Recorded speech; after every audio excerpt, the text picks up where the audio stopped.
born in, I think, 1902, and he died in 1994, so he's a little bit more modern than Freud on his perspectives. And one major difference between Erikson and Freud is that Freud focuses really on, obviously, early childhood, infancy, early childhood, through adolescence, but after adolescence, does he give much thought to those psychosexual stages? It sort of ends there, right? His final stage, he's talking about sort of adolescence into adulthood, but there's not much development as far as he's concerned a little bit past that. So the major difference with Erikson is that his psychosocial stages that we'll go through today go right through adulthood and up until death, really. So he is interested in our development, and he thinks that we continue to develop these personality traits, right through adulthood. So he goes on a little bit longer than Freud. So in a similar method, Freud talks about his different stages. Erikson has 8 stages of what he calls psychosocial development as opposed to Freud's psychosexual.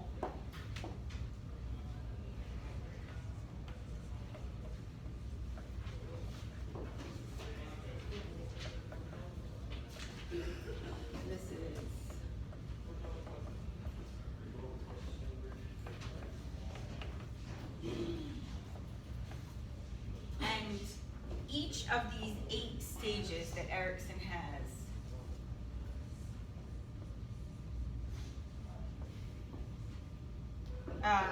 is a sort of a conflict, so to speak, that has to be resolved, sort of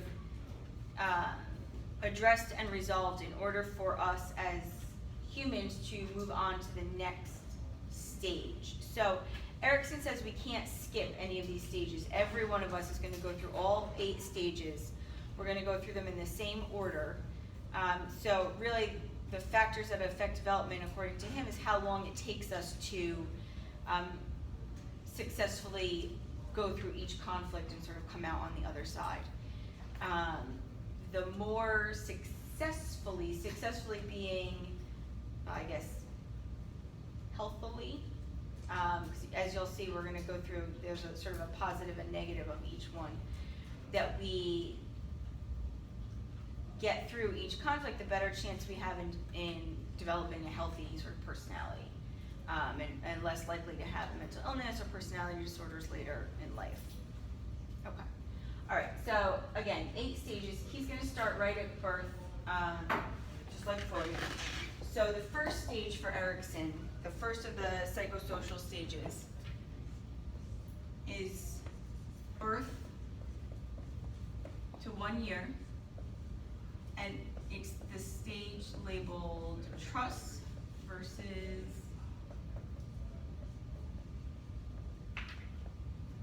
mistrust.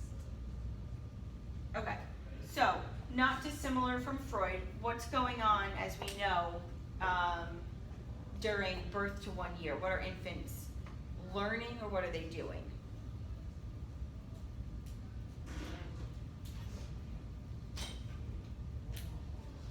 Well, how does this, what are infants doing? What did Freud say was the first stage? Oral, mouth, so what are they doing? They're eating, right? They're nursing, they're getting nutrition. And where does that come from, usually? The mother, right? Or a bottle and a caregiver, right? Okay. So during this stage, what are they learning? They're learning that their source of comfort and nutrition and well-being comes from a mother or a caregiver. So that's learning a little bit of trust, right? A baby's going to learn that if he's hungry, if he or she is hungry and gets fed and gets comforted, you developed trust with the world and trust with that caregiver, right? Now, is it a good thing necessarily to just be fully trusting? No, right? Why not?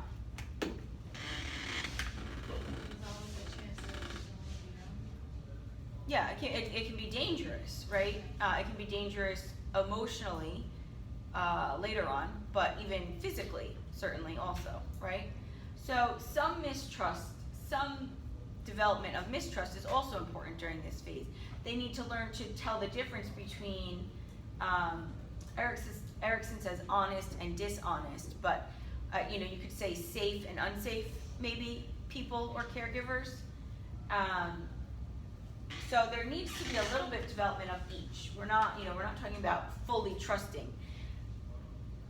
If, on the other hand, though, we have too much mistrust, if that's what sort of wins this crisis or this conflict, what might we see later on in terms of personality if mistrust wins over? I'm sorry? How so?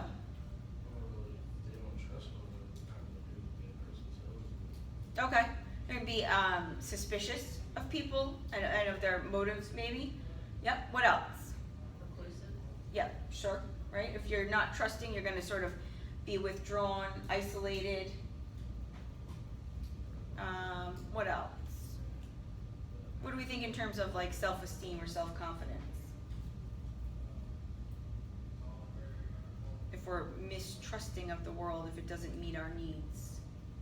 Low self-esteem. Yeah, certainly, right? Some frustration, maybe, like if you're looking for hunger, or you're hungry rather, and you're looking for food, or you're in need of comfort and you're looking for that and you don't get it, you can get a little bit frustrated, right? So those are the sorts of things that we can see start to develop later on. Okay, so that's trust versus mistrust, and that's the first stage for Erikson, okay? And then whenever that's sort of resolved, so you can resolve it in a number of ways. You can be more trusting or less trusting, right? So trust or mistrust can sort of win out in that stage. Either way, you're going to move on. We'll move on to stage 2. And stage 2 is what he calls autonomy versus shame or doubt. This is from 1 to 3 years. What does it mean to be autonomous? Self-governing.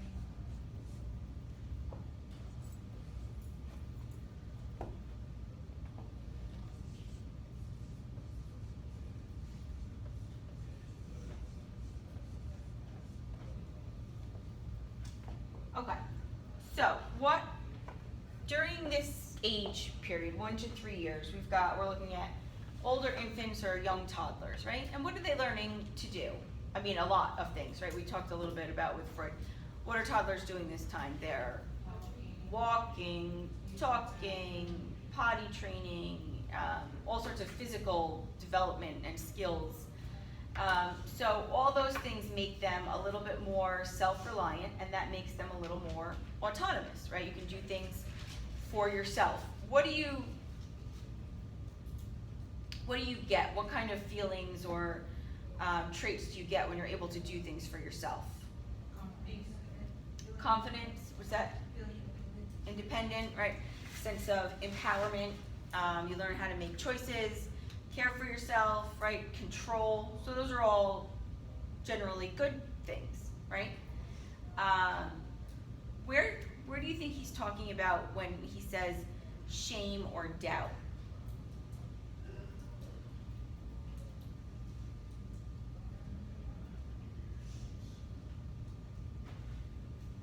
Maybe it's when they're being reprimanded for doing something they thought was right. Sure, right? And we talked about that a little bit even with Freud and like the issue of the anal stage and potty training, and that can apply to all sorts of areas. Being reprimanded for doing something they thought was right or that they tried to do on their own. What's something a 3-year-old might want to do on their own? I mean, anything really, but get dressed? Okay, so they get dressed and then mom says, what are some different outcomes that can happen? So they're in their room, they get dressed, they come out. What are some different outcomes?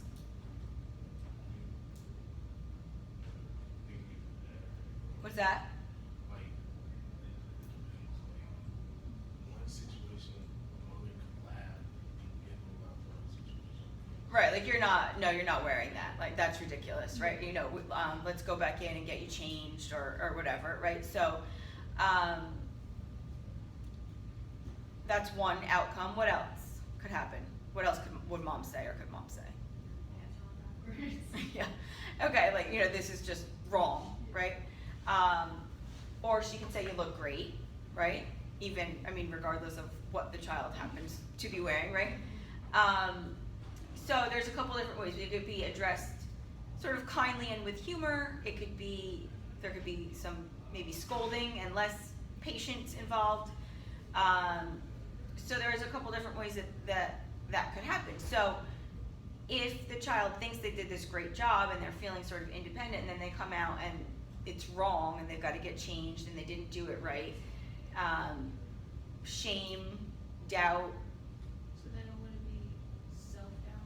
Self-doubt, certainly, right? I didn't do this right. I'm not good at this. I don't know how to do it. Okay. What else can happen during, what's another scenario we could see during that toddler that could cause like this self-doubt? There was this bleach commercial where the kid was trying to mop the bathroom floor. Okay. But he put the mop in the toilet and used it as spilled cleaning water. Okay. And that's a good instance. And what happened? What did mom do? She was just stunned. She stood at the door. But I think she did go back behind him and clean the floor. But didn't reprimand. She probably would. They didn't show it in the commercial, but she probably would have. You think she probably would have? Yeah. Okay. So a reprimand in a negative way in that situation might cause self-doubt, right? Like, I'm trying to be helpful, I'm cleaning, I've watched you clean, right? And instead you get like, no, what are you doing? That's wrong. Now, if she didn't reprimand, it was like, oh my gosh, thank you so much. You know, that's great. You did such a good job. And next time, I'll show you where the bucket is, or, you know, let mommy help you and we'll do this together. That can cause more of that sense of autonomy. Like, right, I did a good thing, I was helpful. Okay. George?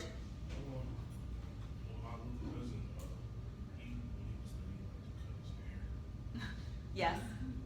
So, because he had braids and stuff, so he cut his hair, and my mom would get mad. Yeah. Stuff like that, don't do that.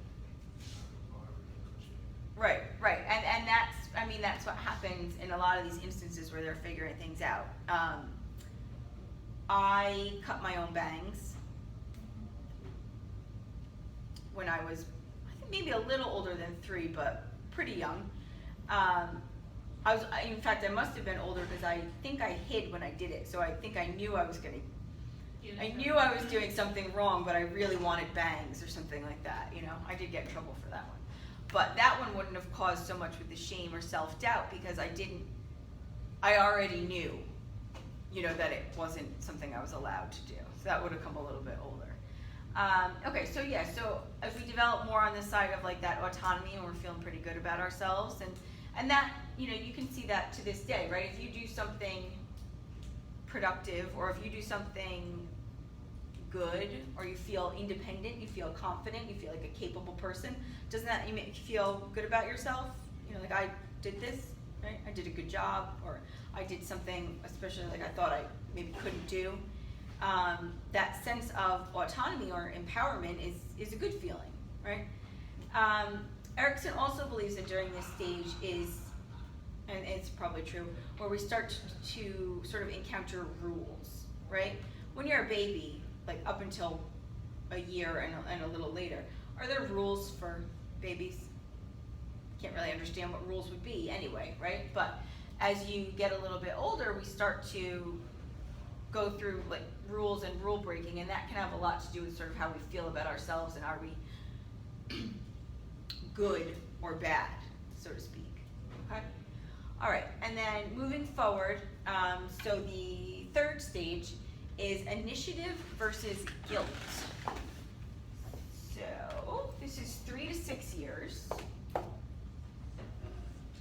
This time periods are shorter. They're shorter and there's more of them. Well, they're shorter now. They'll get a little bit longer. And they go a lot longer.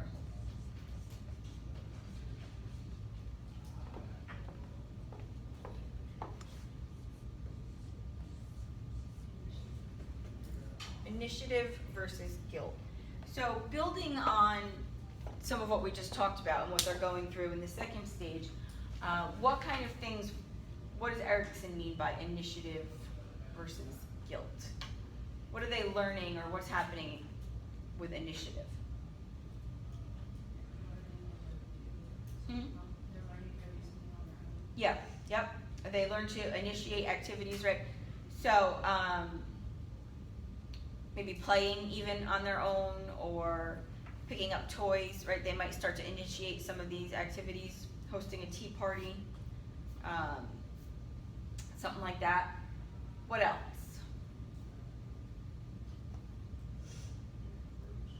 What's that? Making friends? Yeah.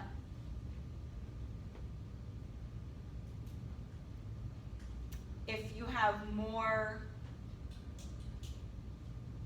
initiative and you're sort of motivated to go out there, you might have higher self-confidence, right, which makes you more likely to maybe make friends, or go up to other kids on the playground, things like that. What about the feelings of guilt? Where could that come from?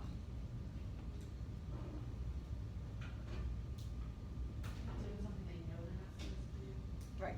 That's where we start to, at the second stage, we start to encounter these rules, and now if we start to know what rules are, we start to know what we're not supposed to do also, right? So if they feel like they're breaking the rules, if they're told that they're breaking rules very much, they're going to start to feel bad, irresponsible, anxious, guilty. So what kind of traits is that going to lead to maybe later on, if the guilt side of things is starting to win out here?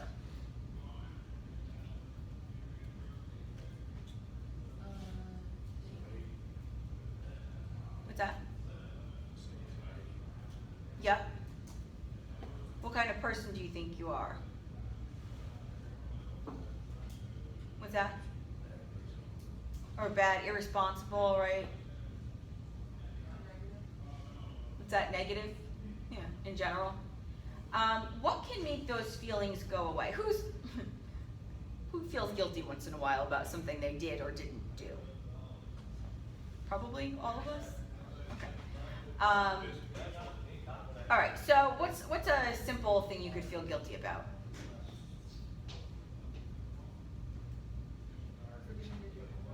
Forgetting to do homework? Okay. Is that what you said, or you said? You said. Okay. All right, so you didn't do your homework and you feel guilty. What's a quick fix for that? Do your homework, right? So Erikson thinks that if children start to show these signs of like guilt, maybe from feeling like they're not good, or they get this anxiety about not having followed the rules, a quick fix for that, and something that we can foster in them as parents or caregivers, is to show them a sense of accomplishment. Okay, you feel bad because you did this or you didn't do that, right? And maybe you got in trouble, but what's something that you can do that's positive? So we can also start to learn how to mitigate some of these bad feelings, these anxious feelings, these negative feelings about ourselves, hopefully by fixing them, right? By doing something on the good hand. Because if all the negative ends of things, of these conflicts, are constantly winning out, then we're going to have, again, that low self-esteem, that really low self-confidence that's going to be pervasive throughout our adolescence and adult lives. Okay, so the next stage is from 6 to 12, stage 4, and that is industry versus inferiority.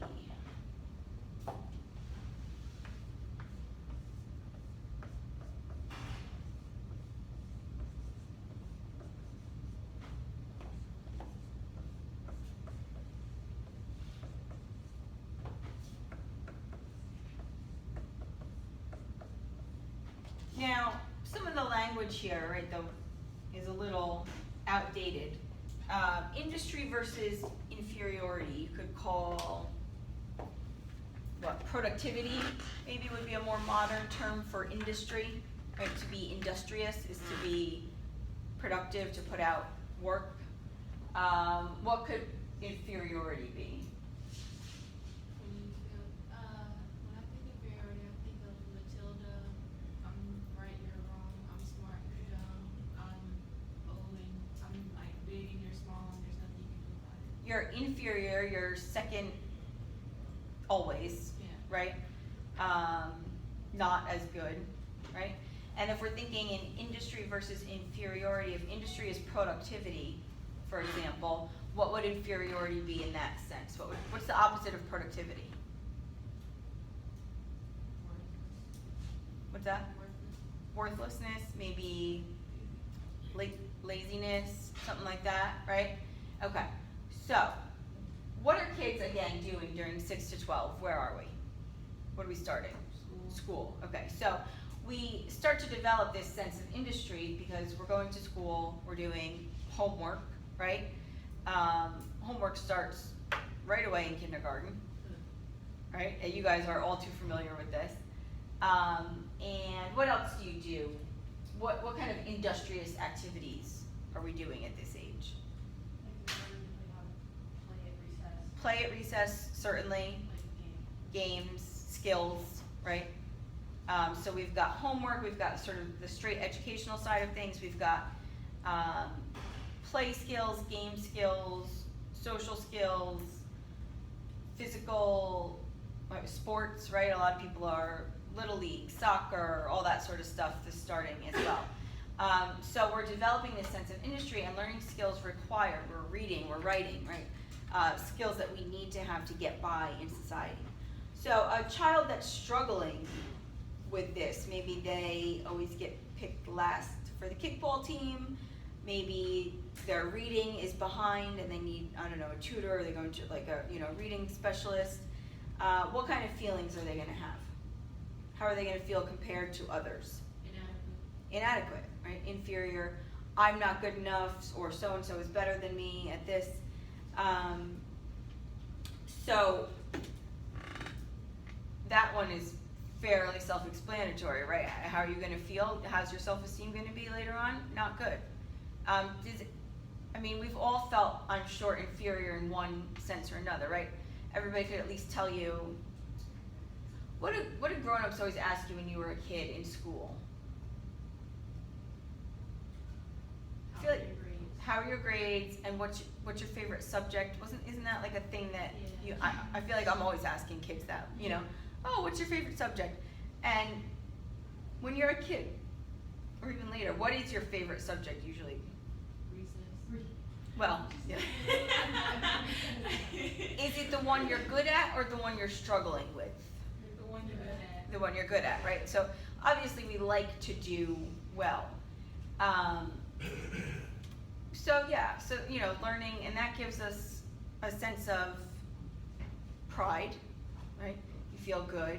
And that happens, like Shelby said, on the playground as well, right? At recess, it happens in life in general, right? So it's not just at school, but that's what's sort of going on during that stage. Okay, so that's up until about, say, adolescence. Now, the next stage, the 5th stage, is adolescence. And this one is a sort of one that we're all always still working on, I guess. This is identity Of course. versus role confusion. Who am I? Who am I going to be?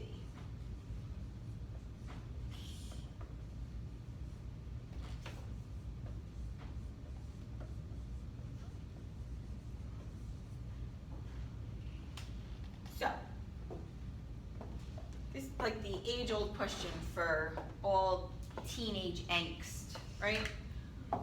What are we figuring out during these soul-searching types of years? Some of you are still in them, but hopefully you're feeling a little better now than you were when you were like 14. You're not as smart as you think you are. Yeah, that's true.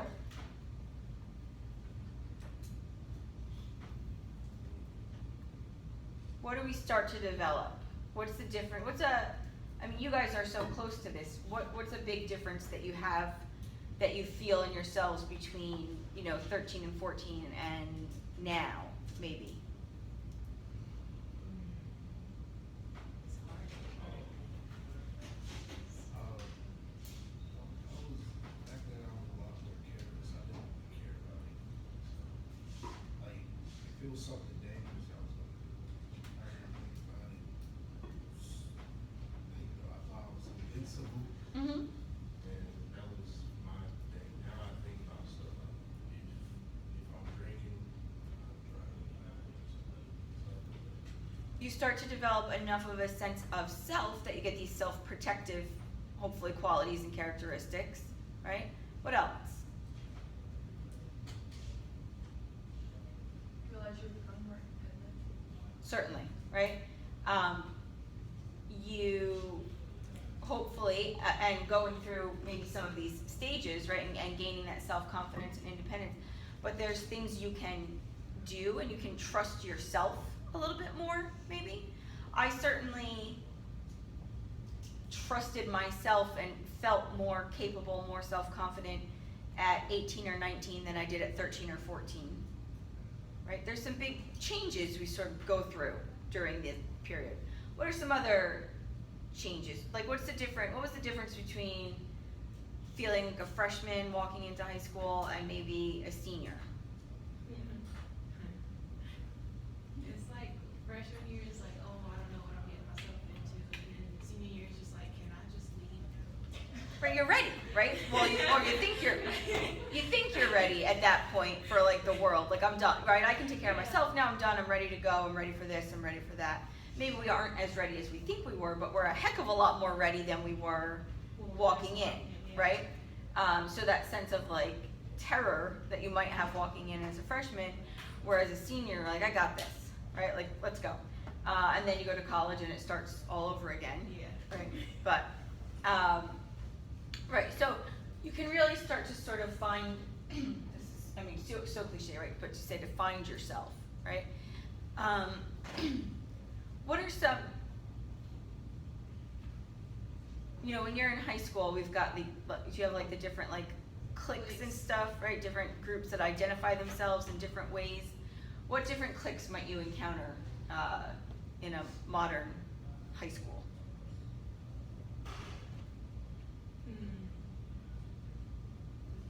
Sports team kids. Sports kids, okay. There's the cool nerds and then the lame nerds. What's the difference between cool nerds and lame nerds? I don't know how to put it. It's like, cause like usually back in the day, nerds were just nerds and they were all bad. But I don't know. It's kind of like it has to do with popularity, mostly to be that type of way. You're cool nerds have social skills. Yeah. Like nerds don't.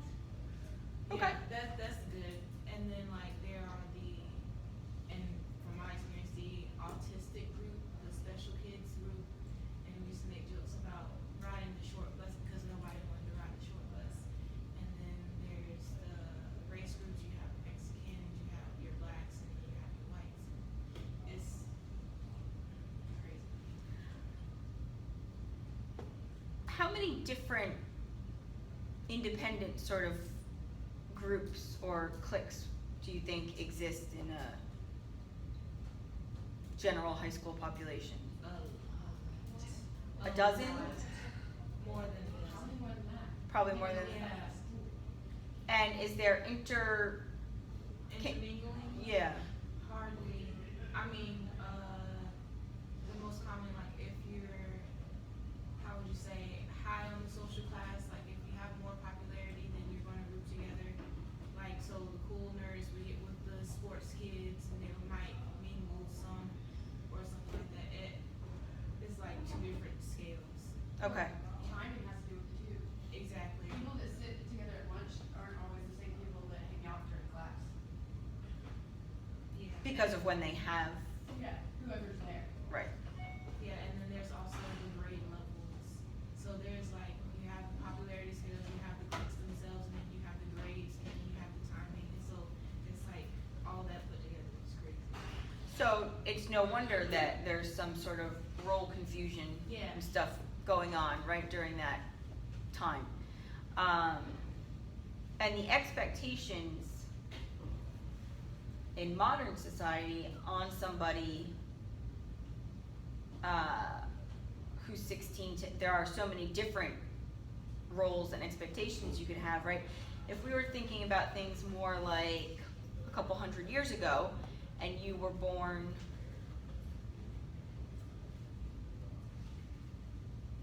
on a farm or a, you know, in an agricultural society, what's the expectation? What's the role for a teenager? Maybe to find a job.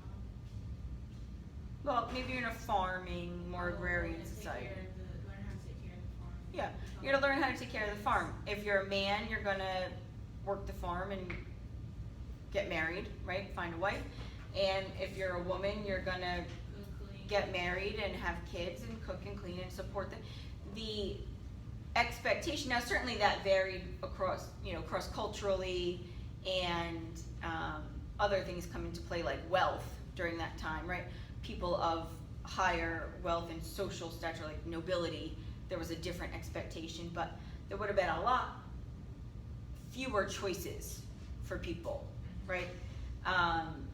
So some of those things would have been a lot easier then, right? Some things about modern life and the expectations on people and the choices that we have to make things, especially when we're looking at things like personality development, a lot trickier for a lot of us, right? Too many choices can be difficult, certainly. Okay. Okay, so that's adolescence, we're sort of finding ourselves. The sixth stage, Erikson says, is early adulthood, and this is intimacy versus isolation.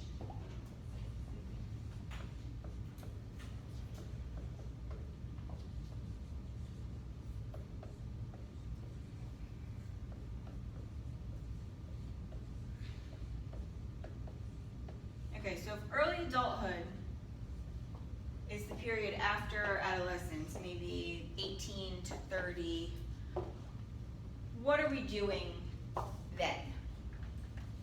We're in college trying to have some kind of stability, job, and income, and getting your grades and all that stuff. Okay, you're in college, you're thinking about stability, careers, right, things like that, and then what happens when you graduate college? You got to get a job, and what else are people often doing then? Looking for a partner. Looking for a partner, right? You start to think about long-term life plans, right? And who you're going to spend your life with. Are you going to have a family? Where are you going to live? Where is your job going to be? All that sort of stuff. You also develop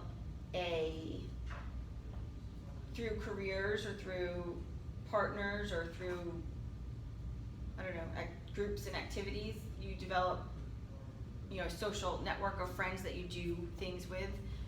Maybe it's work friends that you go out with after work, or maybe it's, I don't know, maybe you're into like running or a different sport, you join some sports clubs and you meet up with people on the weekends.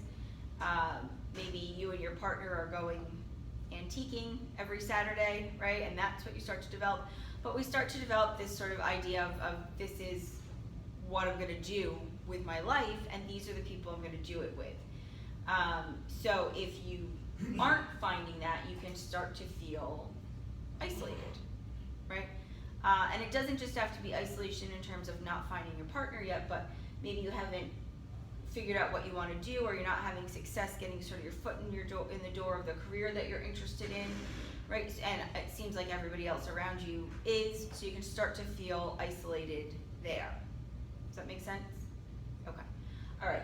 And then the next stage, stage 7, is middle adulthood.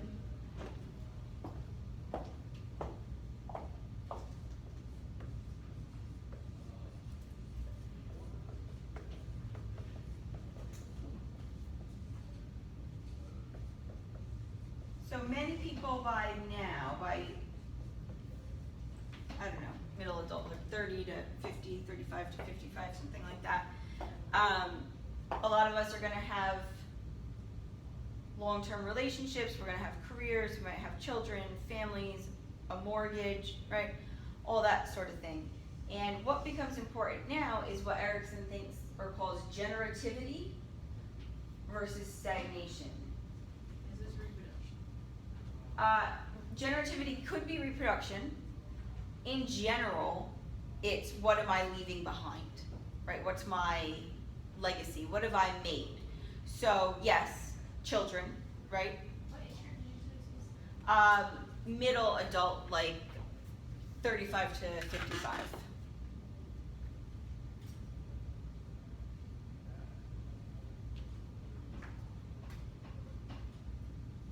So what am I leaving behind? What am I doing to make the world a better place, right? What am I doing in my career? Am I helping anybody? Am I making something, right? Or am I just stuck? Am I spinning my wheels? You guys certainly in the media and movies and talking to older people and your old parents, right? You have the idea of being unhappy in your job, right? You're sort of stuck in whatever job it is, or you're stuck in this. People have a midlife crisis, right? They feel like they're, I don't know, I keep saying stuck, so I guess that's the feeling that a lot of people have, right? That's stagnation, right? Being stagnant, being not moving.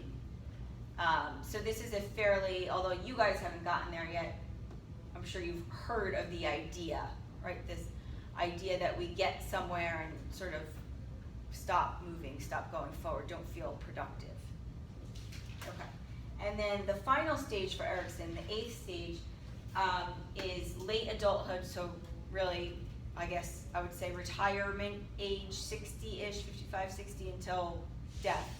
Late adulthood is what he calls ego integrity versus despair.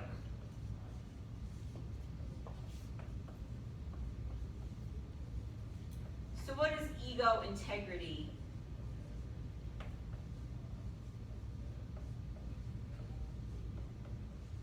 Well, we know what it is, hopefully remember what it is from last class, to have a healthy ego. What does that mean?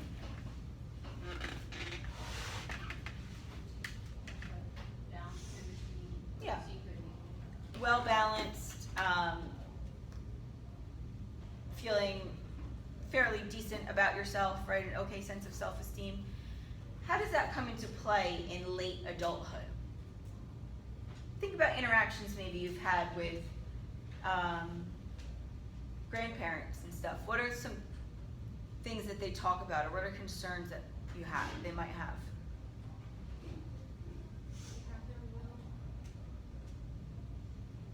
their will. Okay. How so? Like their will for when they're dying. And, What are concerns that they would have about it? how the family will react when they're gone, who will get what, and why. Make sure that the people that they took care of have what they need. Absolutely. And that, I think, is what we're getting at. It's how will the family react when they're gone? Are people taken care of? Did I, when you think about lying on your deathbed, right? What are thoughts that are going to go through your head as you're getting older or you're dying? What are people going to think about? What's that? Their memories and what memories they have. Do I have good memories, right? Was I a good person? Did I spend enough time with my family? Am I leaving something behind? Do I have a lot of regrets, right? That's the despair part of it. How am I leaving my life, basically? Okay? Does that make sense? Right? When you're getting older, you're starting to think about that. Okay. All right. So, what's that? I said, when you said despair, I would think something like nursing homes. That can be, there's a couple ways that I think about it as well, right? You think about what can we think of as like overwhelming, pervasive sadness of nursing homes and things like that. That speaks a lot to just the poor quality of care, I think, that we have, at least in this country, for a lot of times. that's immediately what we go to, right? Erikson meant it, I think, a little bit more in just, did I live my life well? Do I have a lot of regrets? I think that's where he's coming from a little bit, but immediately when you think an older person, a grandparent or somebody, and despair, that's where I go right away, or, people sitting in nursing homes. Because if you took care of your children your whole entire life, eventually they have whatever you need, and you raise them up to be on their feet, and when you're down and they don't come to see you, or they don't take the time out to care for you, so that's what I was thinking. Right, and that's where we all go, I think, right? Well, that's certainly where I go. Okay. Any question on Erikson and the psychosocial stages? That sort of makes sense. So those are the two psychoanalytic theories on how we develop personality. Next week we're going to talk a little bit about like cognitive theories on that. And we've got just a couple minutes left today, and I'm going to give you guys your first group assignment. Okay. So a study came out yesterday. Well, a review of thousands of study came out yesterday. Anybody know what it was on? Talked about it on the news all over the place last night and this morning.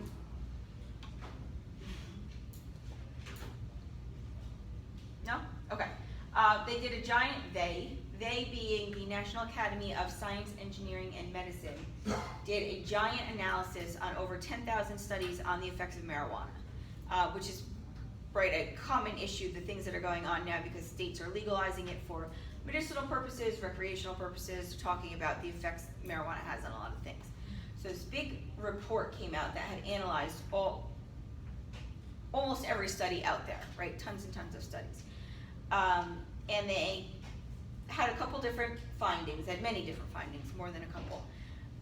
And some were positive in terms of the positive benefits that have been known, I think, a little bit for some time medicinally about chronic pain and easing nausea for chemotherapy patients and things like that, but also some negative benefits, negative aspects.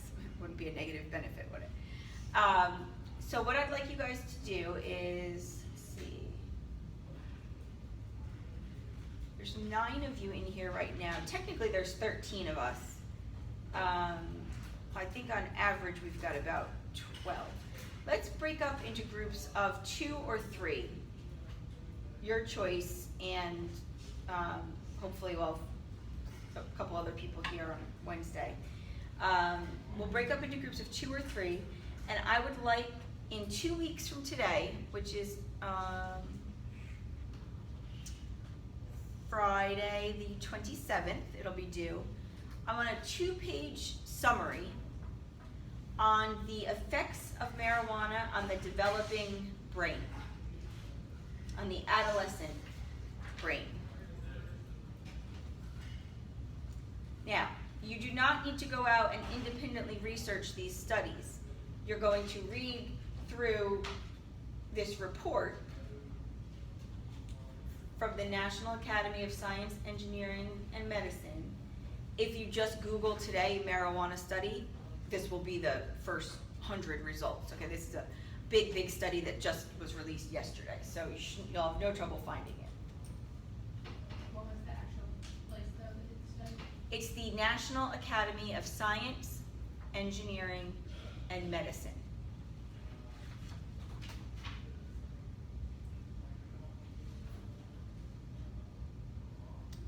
Two-page summary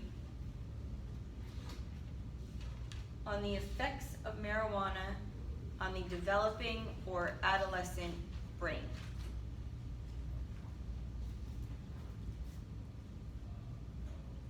Okay, so choose a partner or 2.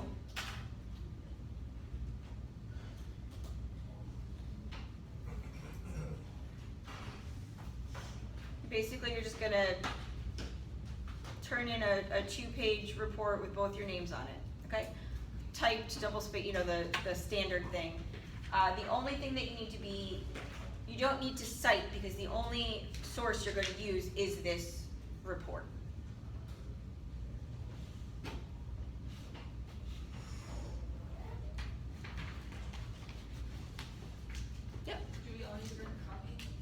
No, you could turn in one copy, you can email one copy, that's fine. All right? 2 weeks from today, I'll give you guys time, maybe 15 or 20 minutes, once or twice in class as well, to sort of get together. I know scheduling can be tough to work on that, but hopefully you guys can figure that out. Okay. Any questions? Is that double spaced or single? Double space, 12-point font, just your very standard. And you guys, everyone knows no class on Monday, we're off? And Tuesday. And Tuesday. I don't have class on Tuesday. You guys are off Monday and Tuesday next week. And at some point today, when I get that link to work, you'll have a homework. It's 10 multiple choice questions. That's due Wednesday when you come back. You can turn that in when you come back.